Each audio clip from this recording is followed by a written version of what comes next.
All right. Any questions or comments about anything I can try to answer? Please feel free to share with me. Please, anything anyone would like to know about that I can try to give some information to. Anything, anything I can talk about, um, that people can think of. Steve, you got something? I do, and I'm going to try to lay it out. I'm going to just lay it out like in normal speech, Cool. the way I would talk to a neighbor. So, is there a way to stop a thing that I contend with a lot, and that is um, when an event happens, sometimes it will trigger in me memories from past events that had similarities. And I'll get this onrush of negative feelings, Sure. kind of this dread, this gray dread, as I call it. Yes. Is there a way to stop that? A spiritual way? I believe that, and I use this too, and it's almost similar to this short story that I'm going to tell you. Uh, for the past in my old place up until 3 days ago, um, every time I went up the stairs, there's 15 steps. You had to walk them.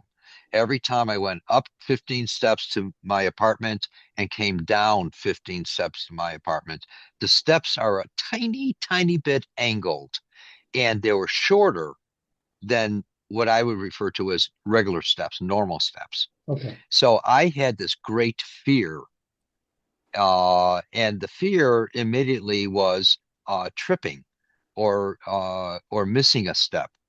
And every single day for a year, little over a year that I lived there, I had a fear of falling, and I would picture myself falling because or what that was like because I know that I had identification with it. I wouldn't have been able to picture it otherwise. I wouldn't have been able to picture myself falling unless there was an identification. And I knew in the past, all my life, I'd fallen many times in my life. Mhm. Ever since childhood, I'd fallen and I've tripped over something. So that's how I immediately identified. I took it to, oh, there's someone else. Can you let Christine? Thanks, hon. Um, and so I had an immediate perception of tripping and falling or missing a step or something. And so that was my greatest fear. So what I would do every single time, I mean, there was no time that I didn't going up the stairs or down the stairs, these 15 steps up until 3 days ago. And I would picture myself tripping and I would see myself in my head as I had that fear going, taking it to the max, taking it, okay, I'd fall and I would hit my head, or I fall on my shoulder, or I break my wrist falling, trying to catch myself, or I break a rib. I pictured that every single time to the max. Then I put that in a compartment in my mind, a space in my mind, whatever you identify with. I knew it was there because I just saw it, so I'm going to keep it there. Then I would picture the angelics kind of say, "Oh no, we're not going to let you fall," and I would watch them catching me before and putting me back up on the stairs. And they would be like jovial about it. They'd be happy. See, yeah, this is great. You can laugh. And I laughed with it, with them. And so I would watch this every single time. The only time I didn't do that was the last time I went down the stairs. I knew I was out. I was not going back. And I was so, just wanted to leave this place behind me. I no longer wanted to carry it with me because I'm going to somewhere brand new. Mhm. And as I was coming down the last two steps, I tripped. I didn't do it that time. I didn't do it. So, going back to your question, we have an ability to remember things only that we identify with. Otherwise, we're not going to be able to associate with it, identify with it. The idea is to capture, uh, just capture it for a moment, not going through, oh, working it out or anything like that. You can do that if you want, but not with this exercise. It's capturing it, the memory of it, and making it a little bit more of the suffering, the boredom, the aloneness. Capturing it, make it a little bit more, and then watching something, another dynamic happen. Say we could picture ourselves as soon as you feel the boredom or the loneliness or whatever the dynamic is, the emotional dynamic. It's you're replacing it with what if you weren't? What if you weren't? What would it look like? Number one, what would it look like? Then you picture what it would look like. And if the other destructive comes in again, say, no, that's over here. What would it look like if I wasn't? Then capture that, then ask yourself, and just capture it till you get a complete picture, which will only take 2 to 5 seconds. Really quick. Don't add anything to it, anything. Just what would it look like if I wasn't that way? Then ask yourself, what would I feel like? Or you can reverse that. Either way, doesn't matter. So you could do what would I feel like first? Yes, Okay. yes. What would I feel like? Then you imagine using your imagination to image an action. It's not pretend, it's not fantasy I'm talking about. You're using your imaging in action. What would it feel like? Then what would it look like once you capture that picture? And once you see that, drop it like a cold turkey or whatever they say. Okay. Hot banana, whatever. Um, I saw something that was going to be happening at some time. It's called future sight, and it's based upon past experience that we live with all of our lives, that these situations are presented to us. So we have an opportunity to circumvent that. It's just like seeing. I just was talking with someone who had a sight of their office uh, flooding 3 days before it flooded, and uh, so there was nothing that she could do about that because she was getting a vision of potential future sight. But sometimes we're put in situations where we'll get it's like a horse with blinders will freeze in the moment inside of us for a second. And in that second, we get tons of information. And that information says, oh, you're going to trip over this threshold. We can circumvent that. Some things, many things that we see, we can circumvent. And I could have circumvented tripping down that step, though thank God I didn't get hurt. Um, and it was almost like I was being saved to the last step. And but at the same time, you can circumvent those things where they'll never exist in that scenario again, and they'll be out of us. It's almost like we're being given a foresight of something, and we have the potential to eliminate it out of our life. Or we see sometimes I'll see that someone is going to be say, asking a particular question. So if I have the opportunity to answer it before they ask it. And then many people say, "Oh, yeah, I was just going to ask it. I don't have to ask it anymore. Thanks."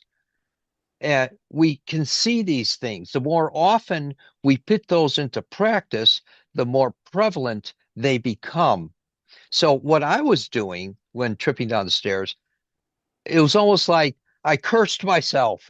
I don't, go by cursing or anything like that, but um, I was flamboyant. I didn't, in my way, I was kind of challenging God when I didn't complete it within myself, if that almost makes sense. I didn't do it on the very last day. And every other single day that I lived there for a little over a year, I did it, nothing happened. Hmm. We're given opportunity for potential sight. It's God's not doing it to us. We're doing it to ourselves, these little mishaps, or we have the potential to correct them before they befall upon us. See, we have a choice Yeah. with various dynamics, how we want to handle them. I knew that was coming. And I knew I was living in a place. I didn't have the availability to move out. I wanted to make the best of it and enjoy it as much as I could. But there was that one little bugaboo in that place Mm. that, I saw coming. And so was able to circumvent it until the only time that I did not watch the angelics boost me up or pushing Yeah. me and laughing. And that was the only time. Now I no longer have to deal with that in my life, and it's out of my life, which is awesome. It's awesome. I didn't control myself that much to be able to say it on the last day, and that was it. And thank God I didn't hurt myself. We talked Right. about that a little bit this week in Tree of Life class. It was deductive and inductive reasoning. Cool. And it was the Yes. example where Father was talking about, you can have a cake and you can think about the cake and how to make the cake, all the instructions on what you need to make the cake and how to get to the cake. Yes. And then you could just eat the cake and have an experience. Yep. And I thought, wow, isn't this perfect for like fear?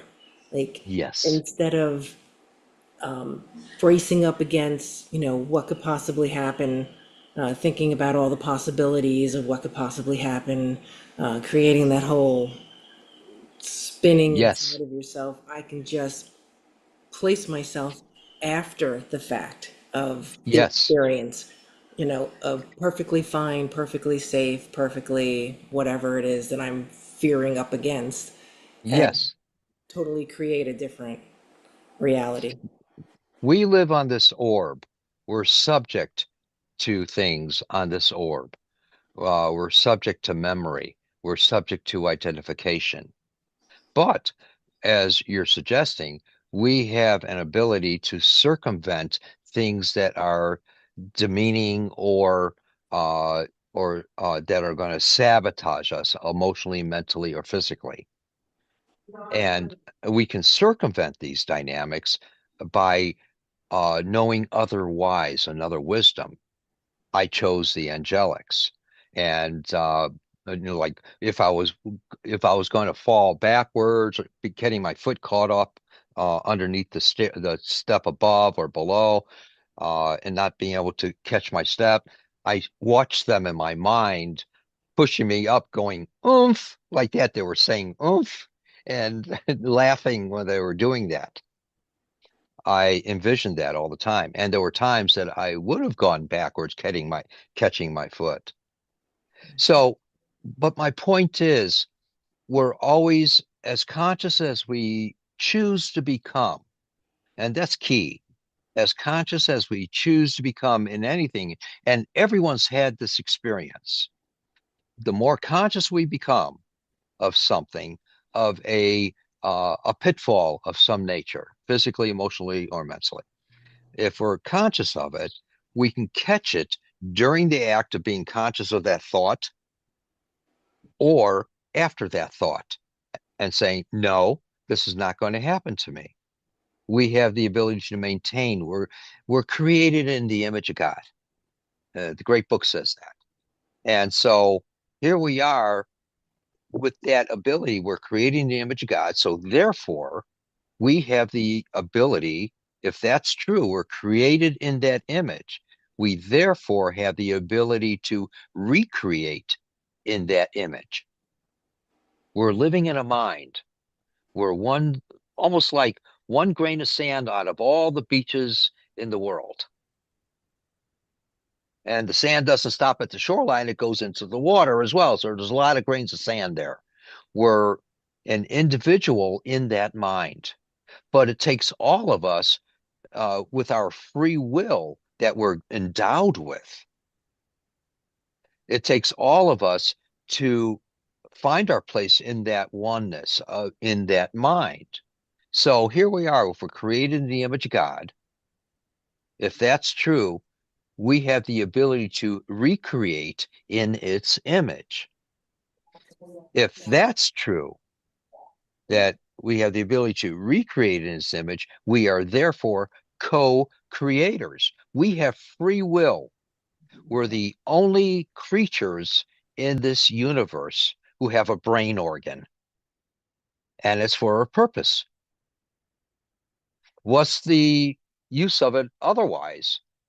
We can think outside of ourselves where other life forms cannot. They just are reactive in their evolution. They're learning to evolve like we did, but we have that ability to think outside of ourselves and to plan and to organize. Does that make sense? Almost? Yeah. That's awesome. That's awesome. Cool. Good. Good. Awesome. Um, cool. I I heard your think thinking, classes are. can I ask Go my ahead. question now? Because it fits in Sure. the flow of things. So I was thinking that I have a tendency to overplan things rather than taking the action. And I was just thinking, how do you find the balance between taking action instead of just planning, or the opposite, no planning and taking the action, you know? Sometimes we can get too involved in our plannings. And I catch myself doing that too. And what I have to do for myself is to uh, catch myself consciously and do one thing at a time. And even though I have this plan set out, say like with you or like with me and other people as well, I set out a plan for the week or for the month. And or if I have a long-term plan, it'll be for 3 months or 6 months, which I haven't done for a while. But because everything's been hurry scurry in my life recently, so and everything's changed. So right now I'm just doing a week at a time, and that will change though. But what happens is I'll uh, say the most important things and I stick to it. And I won't let I'll tell my mind, no, hold off. And I actually tell it to that. And it's just like telling when I first wanted to write the book about healing, I didn't know what to write about. And so I'm sitting there for 3 hours and I'm starting to doze. And I'm still wondering, what am I going to write about? How do I write? How do I write? And then I started to put my head down on the paper and with my pen in my hand, and it's going down and down. And then a voice uh, or excuse me, it was maybe 50 to 100 voices inside of me and outside of me were coming from all different angles. 50 to 100 of them, they're all telling me different aspects of healing. And it was so confusing, and everyone's overlapping everyone. And it was just a hodgepodge of voices, and they were all saying different aspects of healing. And I yelled out, and it was just when my head wanted to explode. And I yelled out, "Stop!" Just one voice. And then one voice came in. And that's what we have to do. One voice. And that voice used all of their understandings and gives appropriately. And it gave appropriately, starting off with the book. And that was, I don't know how many years ago, but that same voice is still with me at times, as needed. So we have to learn to control ourselves. Then we're more productive. It's no different than a puppy dog chewing the legs on the furniture, how cute it is.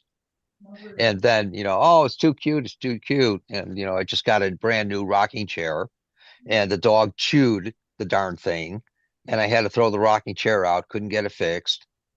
But I learned that as you train the dog, it's even happier later.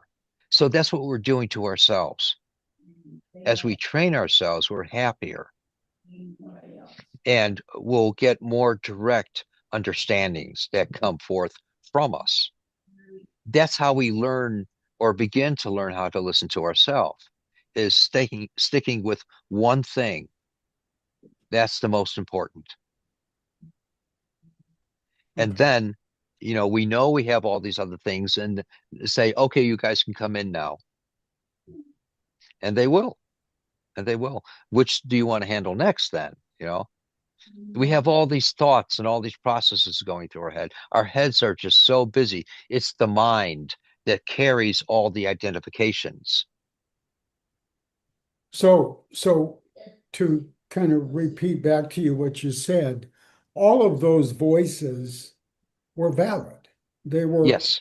aspects. They were valid Yes. at different modes, modalities, right? Yes. Okay. So somebody had to had to take over the leadership.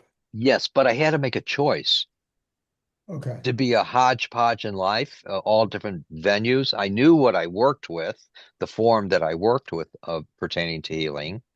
Uh-huh. And, but this voice knew what was best for me Yeah. according to my way, what I can handle, what I can present to others, Okay. and also give the presentation of answers as well. And I relied on it, for that whole book.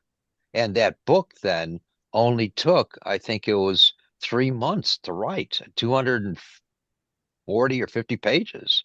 And it was just absolutely perfect for someone to come along and correct it. And there was very few mistakes. And that was part of my thinking part, those mistakes. Well begun is half done. Yes. Yeah. Yeah. Good expression. Yes. Cool. If there's, are there any other questions or understandings people would like me to talk about? Yes, please, Irene. Yay. Yeah. If I were um, teaching spirituality to someone that knew nothing, how would I describe consciousness? Consciousness is recognizing that there's something greater we live in that adores us, Okay. that we're a part of. And the only way to find that out is to imagine, literally, here we go again, the word imagine, to image in action. Uh, How would it look? How can I imagine it looking if it loved me? How can I imagine it would feel if it loved me? And when you're truly doing that, that's when you have the experience of that love, of that adoration for us, because it's almost like we're an integral part of it. We're of its creation, so it's not going to abandon us. Say that last sentence, where it's what creation? We're an integral part Oh, in of its creation. We have free will. Again, we have a brain organ that no other creature in our universe has. Mhm. They function in other ways. Thank you. Yeah. It adores us. It loves us so deeply beyond our concept of what we think love is or can conjure in our minds. way beyond that. And we find that out once we can close our eyes or have the thought with blinders on, with our eyes open if we want, and whatever's most conducive for you, and wonder what would it feel like if it's true? What would it look like if it's true? Then we get a momentary taste of it. But the more we wonder about it, wonder being the key word, using our imagination, the more we and deeper we wonder about it, that's when we get these momentary porcupine quills of light thoughts that come upon us from within us, because it's touching our heart, which gives us life. Then we get to see it a little, the more we practice that in wondering, of that type of wondering, it affects us in many, many ways of our life. And those moments last a little bit longer as we practice it and a little more expansive. I hope that answers your question. Yes, very much so. And thank you.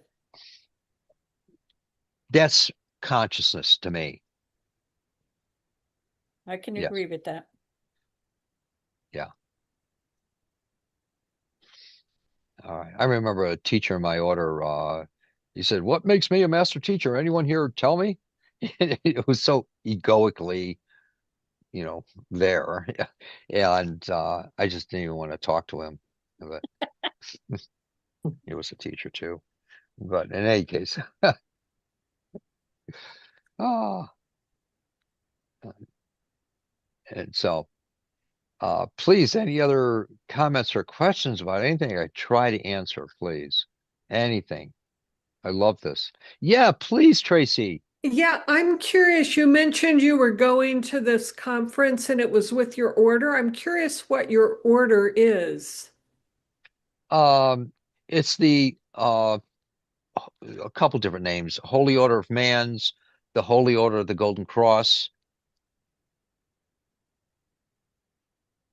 and it's a non-denominational, non-sectarian order. Uh, it- it's semi-private, and if you write me, email me out, I can give you people who can, elaborate on that more. We're very Gnostic in nature, not agnostic, but Gnostic.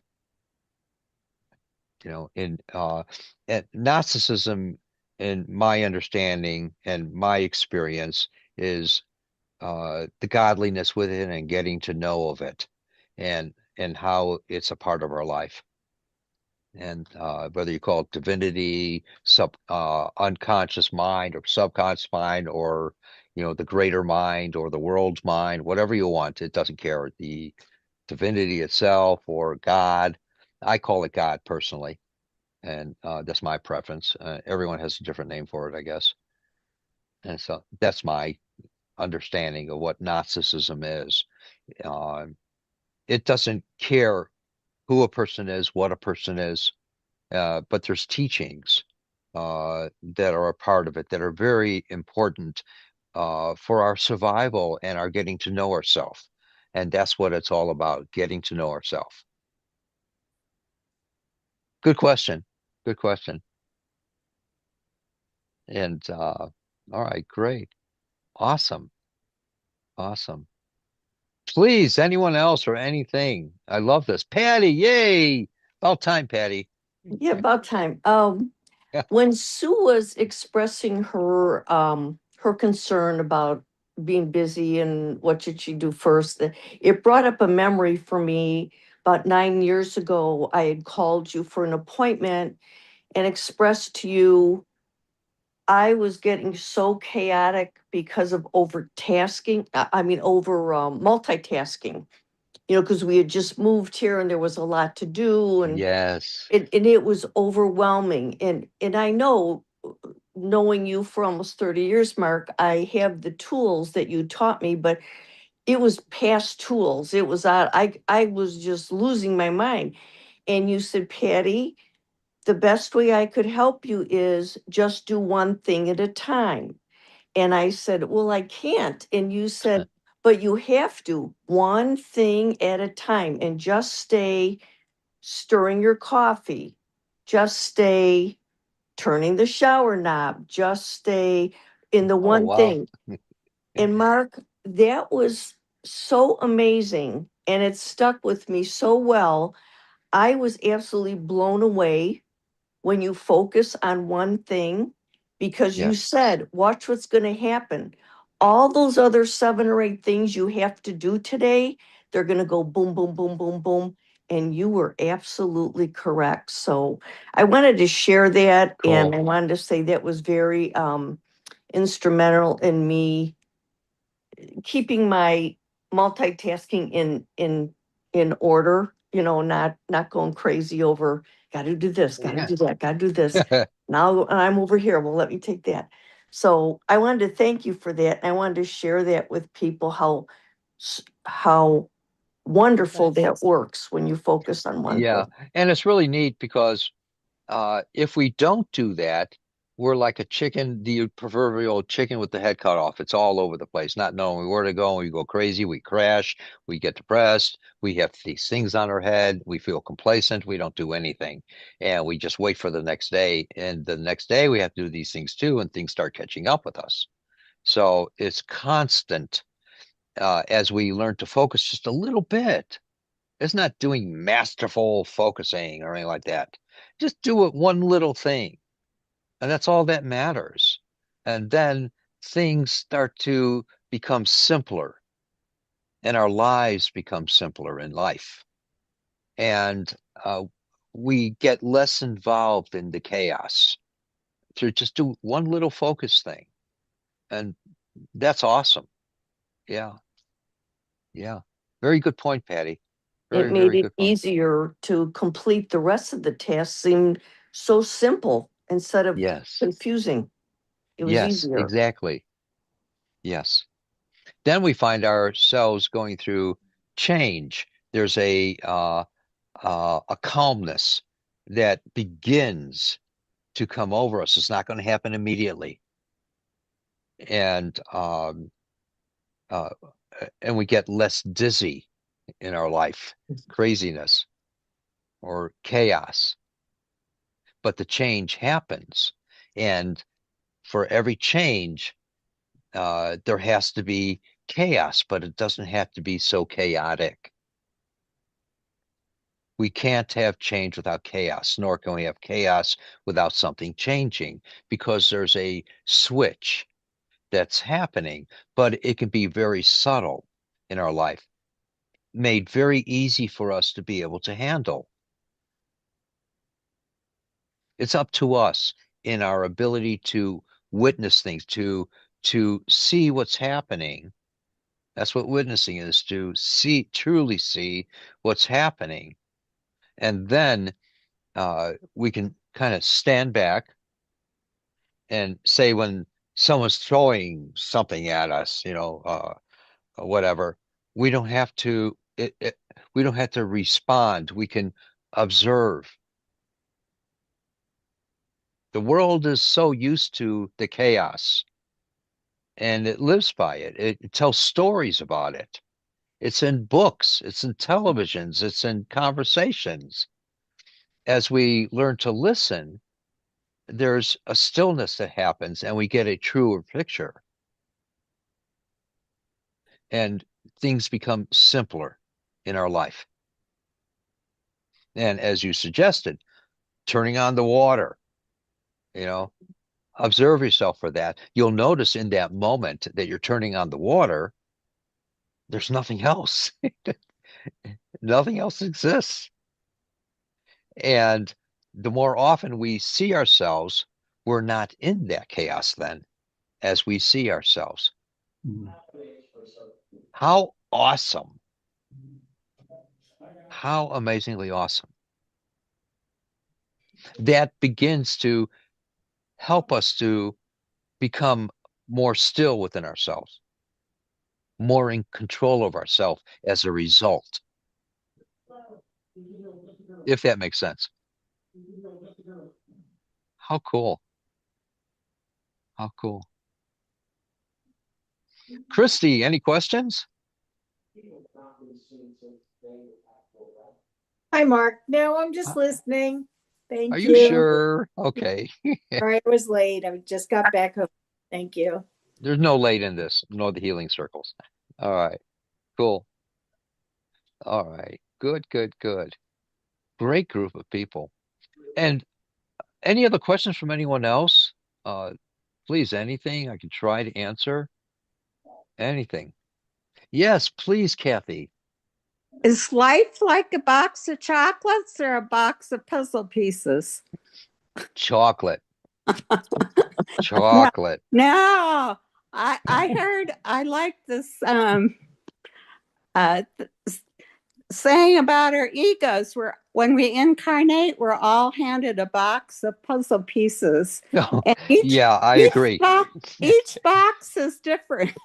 You know what the puzzle pieces are, though? The experiences that we're born into Yeah, and past life. the potentials of what we have available to us in whatever form we choose to endeavor or choose to accept in our life. Those are the pieces. But we also are given definitely the box of chocolate to make most of each. It's what we choose to fulfill the chaos and to address the situations immediately in our life or that are forthcoming, that we're given a sight that we know something's coming. So we have choices through that darn thing, free will, and how we want to address them. That's my answer. Yeah. And we do have the box of puzzles and the box of chocolate. And we find that we're really enjoying the chocolate while we're having it. We're sitting there embellishing it. It's amazing. Yeah. Totally amazing. It's at a different level. The puzzle pieces are here. The chocolate is Yes, but all work. but it's not above us in some levels or away from us in some levels. No, It's no. always waiting for us within ourselves. Yeah. Yes, yes, you're right. Yes, Um, cool. What else, Steve? this has been good. I don't have a timepiece, but the last 45 minutes has been really good. Good. You know, and when it comes out, listen to it again. Sue will be uh, putting it out Um, uh, today, I believe, or tonight. And listen to it again. There'll be something else that you might perceive in it as well, everyone. And I will too. And good. What other questions or comments, please? Please. Anything I can try to answer. Anything, Kim? I think I'm mostly listening and then you're answering in long ways. I was thinking today about personal sovereignty and unity consciousness, and I think you've been talking about it all along, so it's all good. All right. All right. All right. Awesome. Awesome. And another thing that I wanted to mention was we have the potential for foresight of things to come.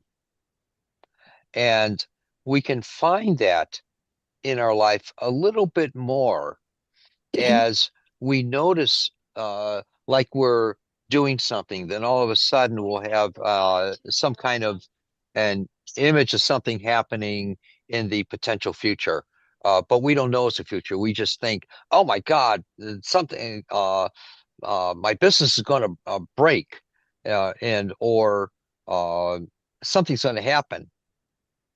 Well, we have the ability to be conscious of that without freaking out. If we freak out, we're just exacerbating it.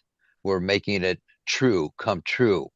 Our fears make these things come true. But the point is, we also have the potential, as it was brought up earlier, to change scenarios, whether it be for the moment or for long term or forever. We can we were thinking about someone who doesn't like me, then all of a sudden we'll meet that person because we were thinking about him. We knew it was coming. We knew it was coming. We were shown something that was already set into motion. We knew it was coming. Any questions about that?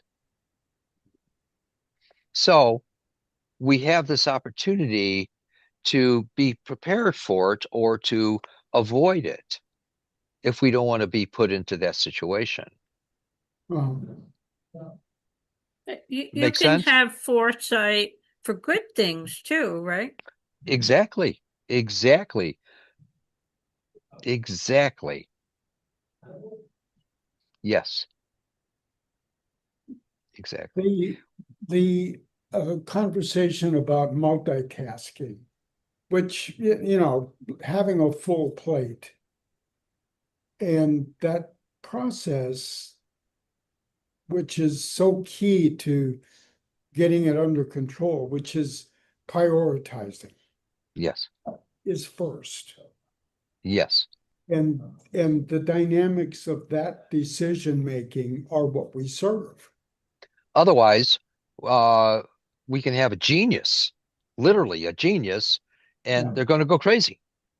Or we can have um, uh, even a genius taking a look, stepping back, and seeing all these avenues they can go and things that are coming. And we have the opportunity, say, if you fall into the genius mode, you have literally the opportunity to keep stepping back instead of trying to do everything. It's not going to work. It's just going to create uh, a chaos, and it's going to create an emotional chaos, which we want to avoid in our life. But it's also good to be that genius. God bless them. They're so way beyond me in my life. I wouldn't know how to handle that. I couldn't do it. Yeah. Because I'm not made for that.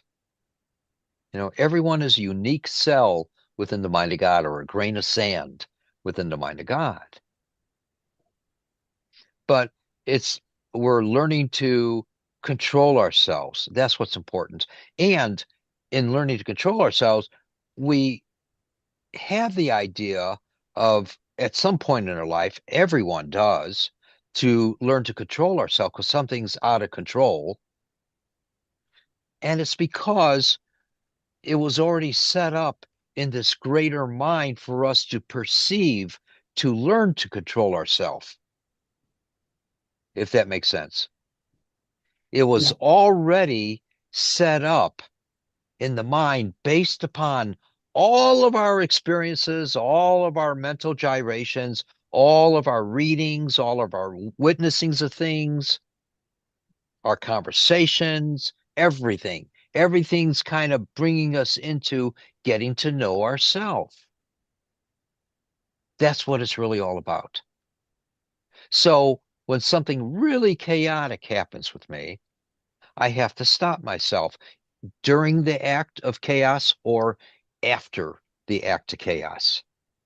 And then if I stop myself, what I'm doing when I stop myself is witnessing myself in chaos. Or do I want to be this way? Or do I want this situation to happen in my life? It could be subtle or it could be dramatic in what I'm witnessing, what I'm looking at, what I'm perceiving. And we have opportunities to stop ourselves. We're always given an opportunity. We're given a foresight. How often can we stop ourselves to witness that foresight?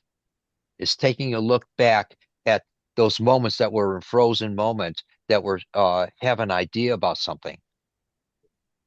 Even when we're given something truly spiritual in what we call spirituality or a gift, Yeah.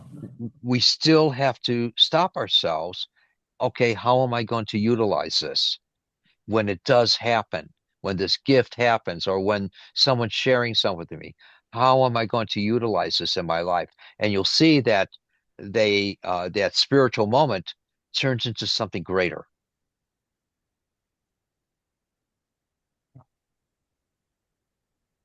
I hope this makes sense. That last Thank you, word. Tracy. Yeah, go ahead. Yeah, go ahead, Steve. No, the last thing you said, the very end, the last phrase really resonated with me. Yeah, Really did. yeah. And moments of spirituality, they can be chaos, Yeah. or they can be something that's elevating.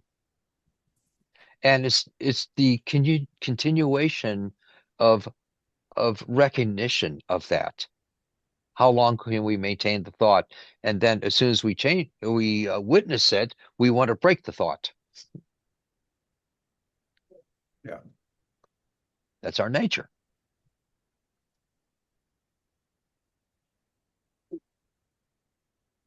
Cool. Anything else I can try to answer?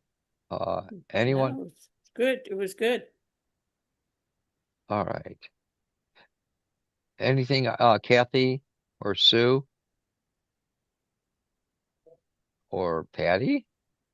Well, yeah, I do want to bring something up. Right before I joined the gathering, I was scrolling through Facebook and saw one of your video clips, and it was a new one for me that I saw where you were Cool. saying um you can't help anybody else unless you take care of yourself first. Correct. And I knew that was a very powerful thing many years ago. Do I fall into it? Sometimes, yes. So Mark, what makes somebody, is it because they just want to be the be all do all for everyone, or they just don't know the difference of loving themselves first so they can give love out? It's what they were taught. It's what they were taught. Okay. Yeah. It's what they were taught through experience. Yeah. That's what molds and shapes. But at the same time, the mother's taking the old proverbial thing is the mother that takes care of the sick child, and the mother saying, "I can't get sick. I can't get sick. I got to go to work." And who's going to take care of the child? So she doesn't get that sick until I can't get sick until the child's better, and then after the child's better, then she gets sick, or I can't get sick and I'm not going to, and she won't get sick. It's same thing, you know. Yeah. We have this free will thing that interplays. Cool. Please, anything else? Christy? Okay. Terry? Where's Terry? There she is. Nothing. Steve, anything?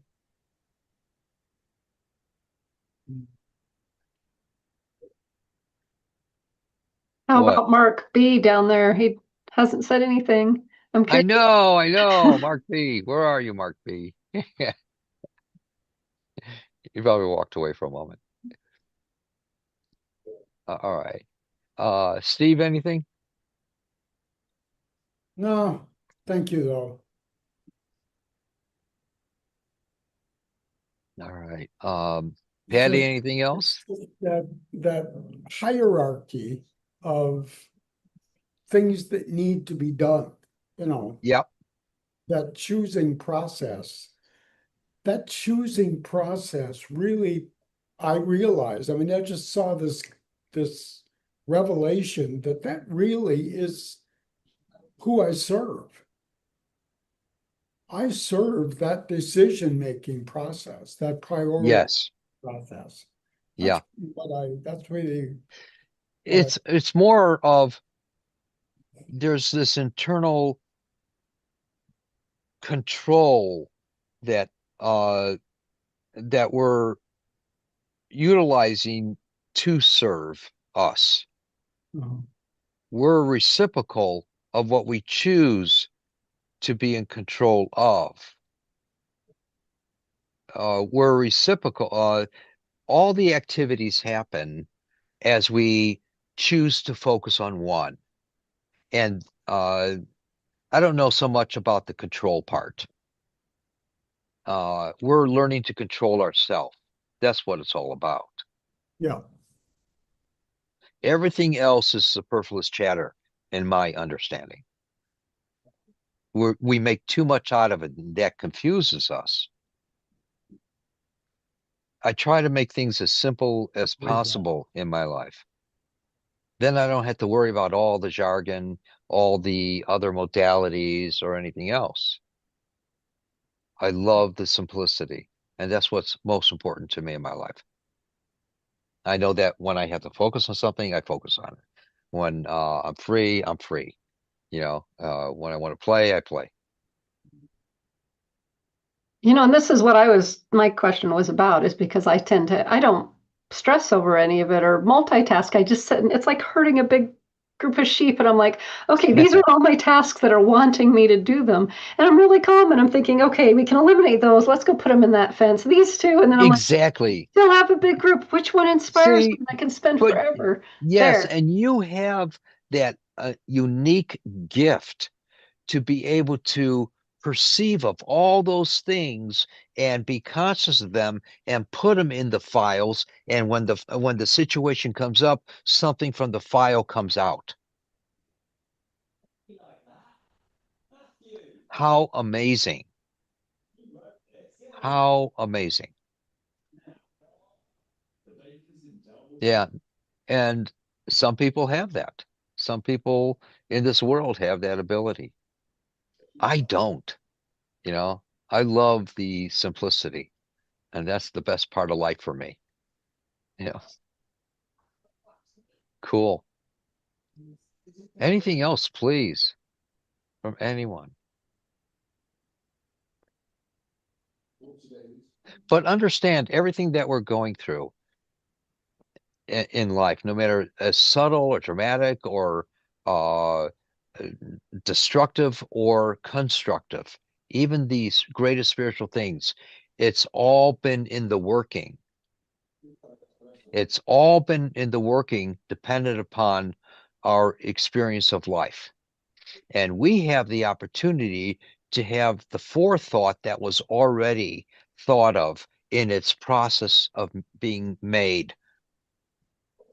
We have the ability, because we get a sight of it. So we have the ability to have that sight when it comes to us in the moment that we may not even remember we saw, or we may remember that, oh, I just thought of that. So we can do these things in having foresight of something that's already been thought of in foresight because it's been in the process of being created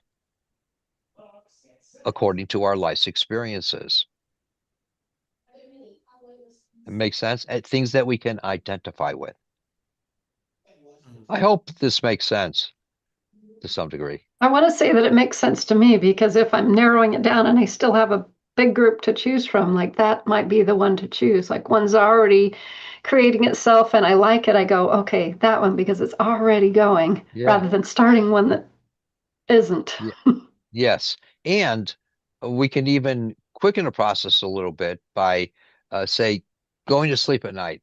And, all right, what's in the mind of all of our experiences, in the mind of the godliness, the divinity?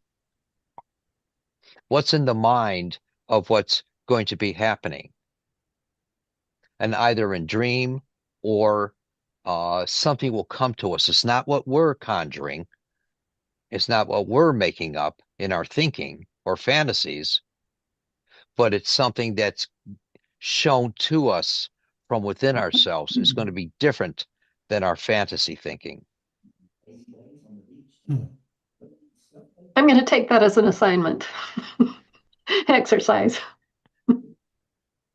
Got a feeling you're already doing this. Yes.